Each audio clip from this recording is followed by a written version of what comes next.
paz do Senhor, meu amado, bem-vindo de volta à nossa escola bíblica. Nós estamos estudando a carta endereçada aos Hebreus. Então pegue a sua Bíblia, pegue o seu caderno de estudos, ore ao Senhor, pede a Ele discernimento, entendimento, conhecimento, sabedoria. Pede a Ele proteção para que nós possamos desvendar dos seus mistérios. Pois muito bem, a carta ela tem 13 capítulos, mas nós vamos subdividir esta carta em 10 partes para melhor estudarmos. A primeira parte, que é o que nós vamos ver hoje, fala da revelação de Deus através do Filho. E esta revelação está no capítulo 1, nos 4 primeiros versos. Então, vamos lá. Deus se revela através do seu Filho. E o escritor da carta, ele já começa a falar na fé. Veja que esta palavra, ela vai ser melhor trabalhada lá no capítulo 11, quando ele fala a respeito dos heróis da fé. Então, o autor aqui, ele exerce uma fé não só na existência de Deus, como na comunhão com Deus. De que jeito esta comunhão acontecia? Através de uma comunicação. Então, Deus não só existe, como ele tem comunhão com os seus filhos através de uma comunicação. Portanto, o que aconteceu no passado vai ter aplicação no presente. E é esta uma das chaves que nós vamos usar para entendermos a carta aos Hebreus. Então, ele vai usar aquilo que já aconteceu como uma lição ao que nós estamos vivendo e o que eventualmente nós passaríamos, nós viveremos. Bom, ele fala que Deus se comunica com o seu povo. De que jeito Deus comunica com o seu povo? Ele se comunica através de visões, de revelações por anjos, de palavras, eventos proféticos e tudo isso em teofanias, né? Teofania aqui é uma manifestação do poder de Deus, trovões, raios, terremotos, coisas do gênero. E isso ele faz em diferentes ocasiões. Mas ele diz que a principal comunicação de Deus com o seu povo era através dos profetas. Entretanto, meu amado, aquilo que os profetas falavam, comunicavam para nós, é uma comunicação incompleta. É uma comunicação que não traz todos os elementos. Por quê? Porque os profetas sempre foram pessoas, homens falhos, que haviam sido separados para fazer a sua missão, o seu ministério. Entretanto, esta ação, ela vinha daquilo que eles recebiam. E veja, o nosso intelecto, o nosso espírito, a nossa alma, ela não é perfeita. Então, tudo que os profetas falaram era mediado pela sua humanidade. Ora, alguém veio depois, muito mais perfeito do que os profetas. O Filho de Deus. Ele estava, então, preparando a revelação do Filho de Deus. Os profetas vieram abrir caminho para o verdadeiro comunicador. Tanto ele é verdadeiro comunicador que Jesus foi denominado Logos, a palavra, o verbo. João fala isso. Antes era o verbo se fez carne e habitou. Então, ele era pré-existente, como nós vimos, ele estava com o Pai desde o início, aliás, ele participou da criação, porque Deus criou através da palavra, do Logos. Então, o que acontece? Quando os profetas vieram, eles falavam daquilo que eles tinham recebido, né, mediado pela sua humanidade. Mas quando Cristo veio, ele veio não só homem, ele veio feito homem, mas ele veio também já presciente de todas as coisas. Portanto, aquilo que ele traz para nós é a ideia completa, ou seja, é tudo que nós um dia saberemos. Ele já sabe porque ele estava com o Pai. Ele fala de últimos dias. Que são esses últimos dias? Esses últimos dias é o fim da velha era, o fim do Antigo Testamento, o fim da antiga aliança. Ou seja, agora nós estamos inaugurando uma era cristã, nova em comparação com a antiga, em comparação com a anterior. Então, o melhor dos profetas, ele não pode ser comparado com o Filho em relação à revelação. Quando Cristo veio em carne, ele veio revelar o caráter de Deus. Ele veio ensinar os ensinos de Deus. Ele veio mostrar o comportamento ético, né, o comportamento ilibado de um filho de Deus. Então ele apresenta aqui duas ideias. Ele fala de um filho, ele fala de um herdeiro. O filho é herdeiro. Se eu tenho filiação, eu tenho herança. Eu vou ter um herdeiro. Então, ele, filho de Deus, portanto, a filiação, e ele como herdeiro. Só que não se engane, meu amado, este herdeiro é também o Criador, porque ele era pré-existente. Ele herda uma coisa que ele mesmo criou, que ele mesmo participou na criação. Mas e por que ele faz isso? Porque ele veio aqui nos chamar para sermos co-herdeiros, para sermos coparticipantes da herança. Nós não estávamos na formação da vida, nós não estávamos na criação do mundo, mas nós estaremos partícipes da herança, porque ele veio nos chamar. Deus fez o universo através do seu Filho.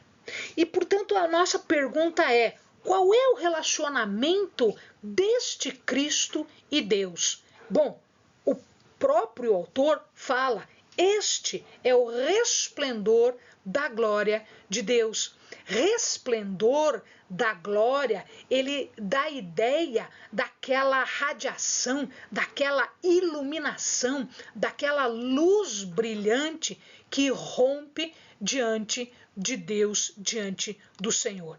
Então a glória de Deus pode ser vista onde? Em Jesus. Em Jesus Cristo nós podemos ver a glória de Deus, porque ambos compartilham a mesma natureza, a mesma essência. A totalidade do ministério de Jesus é evidência da glória de Deus, porque o que Jesus fez aqui é demonstrar esta glória de Deus. Pressupõe que o Filho, portanto, compartilha da mesma essência. Portanto, se ele é resplendor, se ele reflete esta luz, ele tem a mesma essência do Pai. Não somente a semelhança, mas é também a essência. Lembrem-se, amados, nós fomos feitos à imagem e à semelhança de Deus. Mas Jesus tem a mesma essência. Ele tem a mesma natureza. Ele não só parece, como ele é, como Deus. É a expressão exata do que ele é. Portanto, ele compartilha a sua natureza. Uma natureza que não tem diferença em relação à do Pai. Inclusive, ele sustenta todas as coisas pela palavra do seu poder.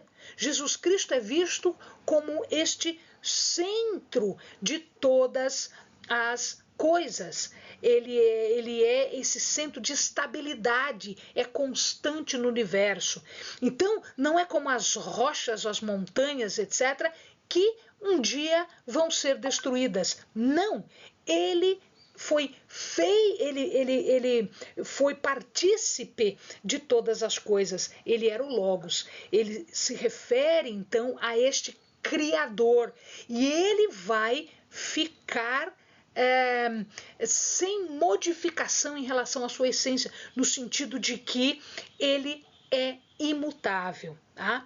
Esta palavra é uma palavra que nos sustenta. É Cristo que nos sustenta, porque Logos, palavra, é o nome de Cristo. Cristo é o verbo, é quem nos sustenta, é a testemunha do poder que está atrás do nome dele, do nome de Deus. E é por isso que ele pode nos purificar dos pecados. Né? Muitas pessoas procuravam purificação de forma diferente, através de rituais, através de obras, através de fazer. Todas essas tentativas de obter purificação foram falhas. Por quê? Porque a purificação não depende da força e da vontade do homem, não depende de sangue de touros e cordeiros. O sangue de touros e cordeiros é incapaz de apagar definitivamente o pecado. Por isso é que de tempos em tempos era repetido. Mas quando Jesus veio e nos purificou dos pecados, ele o fez definitivamente para a eternidade. Ele fala também que está assentado à mão direita. Bom, o estar assentado à mão direita é um local tradicional de honra. Diz o Salmo 110, 1, disse o Senhor ao meu Senhor. Olha lá, na minha Bíblia, disse o Senhor, está escrito com letra maiúscula, ao meu Senhor, que também está escrito com letra maiúscula. Será, foi Davi quem escreveu esse salmo, será que Davi estava falando de quem? Será que Davi estava falando dele mesmo? Não. Se ele estivesse falando dele mesmo, o segundo Senhor não estaria com letra maiúscula. Então significa que este salmo é messiânico. Este salmo tem uma inferência do Messias. Disse o Senhor Deus ao meu Senhor Cristo: assenta-te à minha mão direita, até que ponha os teus inimigos por escabelo dos teus pés. É o que diz o Salmo. Então a posição é, primeiro, uma posição de honra. Segundo, se ele está assentado, significa que a obra, a tarefa, já foi terminada, ele já sentou. Qual é a obra que foi terminada? A obra de sacrifício, a obra de purificação, a obra sacrificial já foi feita. Pode, portanto, significar esta posição de honra. Bom, então, veja, agora ele começa a fazer a comparação. Os anjos não foi assim. Os anjos, eles aparecem nas histórias, eles aparecem como seres sobrenaturais, não como seres físicos, humanos, mas como seres reais, porque eles estão representando o Rei, o Senhor, Deus, tá? Mas eles aparecem como mensageiro. Tanto é que a palavra anjo, ângelis, é em grego. Depois ele passa para latim e vira o nosso anjo em português. Mas o anjo em hebraico é malach ou maler, que quer dizer mensageiro. Angelis também quer dizer mensageiro. Portanto, anjo não é senhor. Anjo é mensageiro. Ele trabalha para o Senhor. Ele não é o Senhor, né? E aí ele diz que haverá um nome mais alto. O que é esse nome mais alto? Nome, meu amado, para os povos daquela região e daquela época, ele identificava a pessoa, como hoje, né? Nós chamamos a pessoa, nós identificamos o José, o João, a Maria, né? Ou seja, nós identificamos as pessoas pelo nome, mas naquela época o nome era mais profundo, porque ele descrevia a natureza da pessoa. Por isso, nós vamos ver os nomes de Deus. Os nomes de Deus, eles vão refletir as diversas naturezas, características de Deus. Então, quando Deus manifesta uma característica, o povo dava um nome diferente para ele. O principal nome é Yahvé, aquele que é. Yahvé, aquele que é, que foi e que será. Portanto, o que é para sempre, o que é eterno.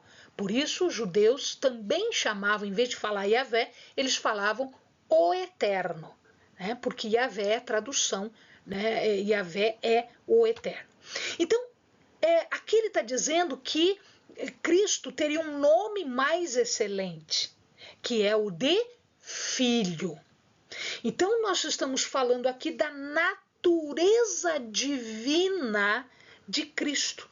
O nome mais excelente é ser Filho de Deus. Portanto, subentende-se aqui esse relacionamento que o Filho tinha com o Pai, que é um relacionamento estreito, um relacionamento íntimo. Portanto, Jesus era superior aos anjos. E no próximo capítulo ele vai começar, no próximo capítulo não, no próximo grupo, né, na divisão, ele vai começar a discutir exatamente esta superioridade de Jesus em relação aos anjos.